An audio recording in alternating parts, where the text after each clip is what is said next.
I am Dr. Alfredo Rego. I practice at HCA Florida Heart and Vascular Care, and I am the medical director for HCA Broward for cardiothoracic surgery. What really got me interested in cardiothoracic was my basic science studies during my PhD, which I dedicated to cardiovascular physiology. A cardiothoracic surgeon is a doctor that takes care of all surgical problems related to the heart and the structures within the thorax.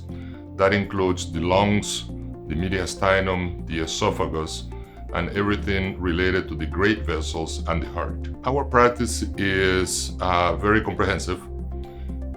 We provide services to the patients in all aspects of cardiothoracic care and vascular, and our results are excellent with very low rate of complications and very low mortality, one of the lowest in the state of Florida. And that's usually what I tell my patients. You're going to have a big operation, but we can do it safely, and we can accomplish very good results with what we do.